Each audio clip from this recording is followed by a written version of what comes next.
और सीधे आपको पटना लिए चलते हैं, जहां डोमिसाइल पर सरकार की सफाई को लेकर मुख्य सचिव आमिर सुहानी की प्रेस कॉन्फ्रेंस हो रही है। बिहार सरकार ने नियमावली में संशोधन किया है और किसी भी उम्मीदवार को जो शिक्षक के रूप में बिहार लोक सेवा आयोग से चयनित होना चाहता है, उस उम्मीदवार के बिहार राज्य का अस्थायी निवासी होने की शर्त को हटाया गया है। ये शर्त नहीं रहेगी कि बिहार राज्य के अस्थायी निवासी ही बिहार लोक सेवा आयोग की परीक्षा में शामिल हो सकते हैं। ये शर्त हटाई गई है। तो ये शर्त क्यों हटाई गई है? इस शर्त को नहीं रखा जा सकता है, रखना व्यवहारिक नहीं है, विधि सम्मत भी नहीं है, कानूनन संभव नहीं है ये शर्त रखना। ये बात समझाने के लिए, बताने के लिए मैंने आप सबको यहाँ बुलाया है। और इसमें सबसे पहले ये समझने की बात है कि भारत का जो संविधान है उसका अनुच्छेद 16 आर्टिकल 16 बिल्कुल स्पष्ट है। आर्टिकल 16 का सब आर्टिकल 2, सब क्लॉज 2, वो ये कहता है, मैं पढ़ के सुना देता हूं। राज्य के अधीन किसी नियोजन या पद के संबंध में केवल धर्म, मूल वंश, जाति, लिंग, उद्भाव, जन्म स्थान, निवास, ध्यान देंगे, जन्म स्थान, निवास या इनमें से किसी के आधार पर न तो कोई नागरिक अपात्र होगा और न उससे विभेद किया जाएगा। तो भारत के संविधान का अनुच्छेद 16 ये कहता है कि जन्म स्थान और निवास के आधार पर आप किसी उम्मीदवार को अपात्र नहीं कर सकते हैं। ये नहीं कह सकते हैं कि किसी राज्य से बाहर अगर किसी का जन्म स्थान या निवास है तो वो इस चयन प्रक्रिया में पात्र होने के लिए अपात्र है, अयोग्य है। ये नहीं किया जा सकता है। अगर ऐसी कोई प्रक्रिया चलेगी तो वो गैर कानूनी भी होगी और असंवैधानिक भी होगी। इसलिए ये संविधान के अंतर्गत कानूनी बाध्यता है कि निवास के आधार पर किसी को अयोग्य न किया जाए। पूरे देश के लोग इस परीक्षा में शामिल होने के लिए पात्र हों। चयन तो मेरिट के आधार पर होना है। अब ये हम देखेंगे कि इसके पहले क्या होता रहा है। बिहार लोक सेवा आयोग के स्तर पर पहले भी 3 बार परीक्षाएं ली गई हैं शिक्षक की नियुक्ति के लिए। वर्ष 1994 में, फिर वर्ष 1999 में और वर्ष 2000 में बिहार लोक सेवा आयोग ने इसी पद के लिए, शिक्षक के लिए परीक्षा ली थी। और तब भी यही नियम था उस परीक्षाओं में भी कि देश के किसी भी भाग का नागरिक परीक्षा में भाग ले सकता है और चयनित हो सकता है। और इसके आलोक में ही पहले चयन हुआ है। ये जो नियमावली थी जिसके आधार पर 1994, 1999 और सन 2000 में परीक्षाएं हुई, ये नियमावली उसके पूर्व 1991 में ही बनी थी। उसमें स्थानीय निवासी का प्रावधान नहीं था।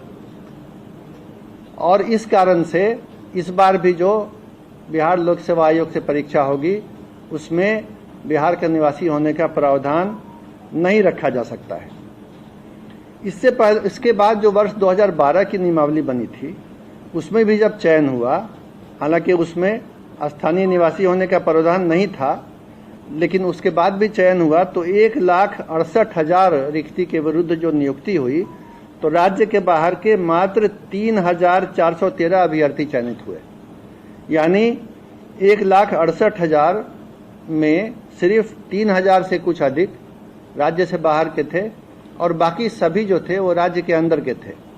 तो इससे ये पता चला कि अगर ये नियम रखा भी जाता है कि राज्य से बाहर के अभ्यर्थी पात्र होंगे तो उनकी किसी भी संख्या में, अधिक संख्या में, या जिसको अंग्रेजी में सिग्निफिकेंट नंबर कहते हैं, किसी विशेष संख्या में चयनित होने की संभावना बहुत कम है।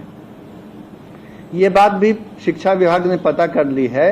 अन्य राज्यों में, पड़ोसी राज्य सहित, उत्तर प्रदेश सहित किसी भी राज्य में अभी तक ऐसे किसी नियम की जानकारी नहीं मिली है जिसमें उसी राज्य के व्यक्ति पात्र हों, दूसरे राज्य के पात्र नहीं हों। ऐसी बात नहीं है। इस नियम के अंतर्गत बिहार के भी जो निवासी हैं वो उन राज्यों में पात्र हैं, अन्य राज्यों के निवासी भी उन राज्यों में पात्र हैं। अन्य राज्यों में भी यही स्थिति है कि स्थानीय राज्य का निवासी होने की शर्त नहीं है। इसके अलावा ये बात भी विचारणीय है कि 50% रिक्तियां आरक्षित रहती हैं। आरक्षण का नियम स्पष्ट है, जो आरक्षण का अधिनियम बिहार में है, सभी सेवाओं में लागू है कि आरक्षण का लाभ, आरक्षण के आधार पर चयनित होने का लाभ केवल और केवल राज्य के अंदर के निवासी को ही मिलता है।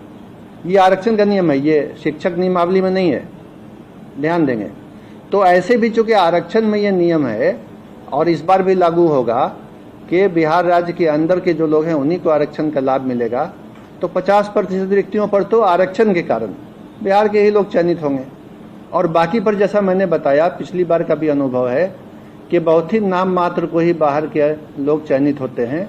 स्थानीय निवासियों को कोई उससे विशेष घाटा या नुकसान नहीं होता है।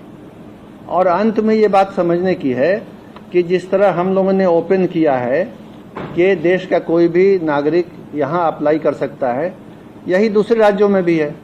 तो अगर विभिन्न राज्य इस तरह के नियम बनाने लगेंगे, हालांकि वो विधि सम्मत नहीं होगा, लेकिन अगर बनाने लगेंगे कि उसी राज्य के लोग अप्लाई करें, तो जाहिर है बिहार के भी जो युवक हैं, युवतियां हैं, जो अभ्यर्थी हैं, जो दूसरे राज्यों में नौकरी के लिए अप्लाई कर रहे हैं, चयनित हो रहे हैं, काम कर रहे हैं, उनके भी अवसर समाप्त हो जाएंगे।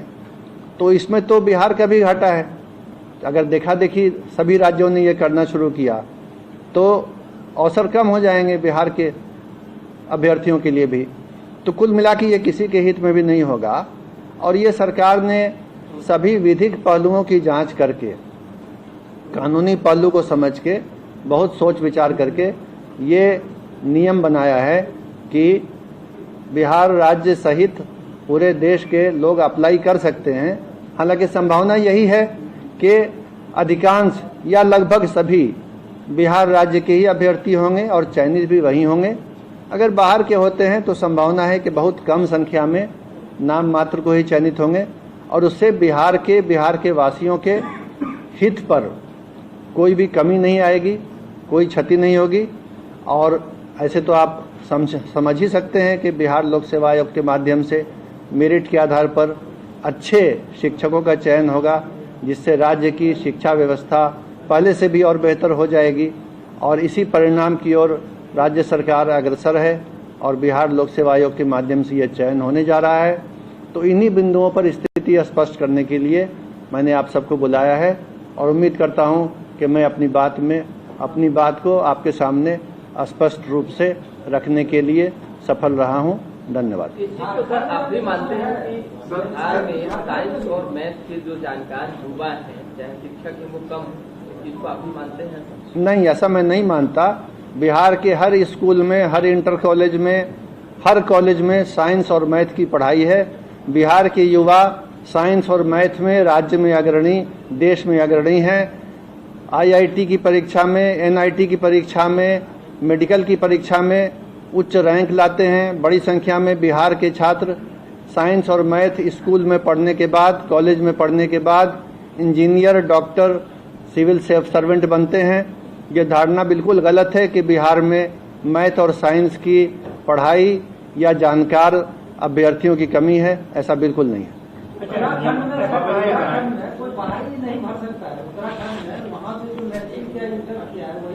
मैंने आपको संविधान के अनुच्छेद 16, आर्टिकल 16 को पढ़ के सुना दिया।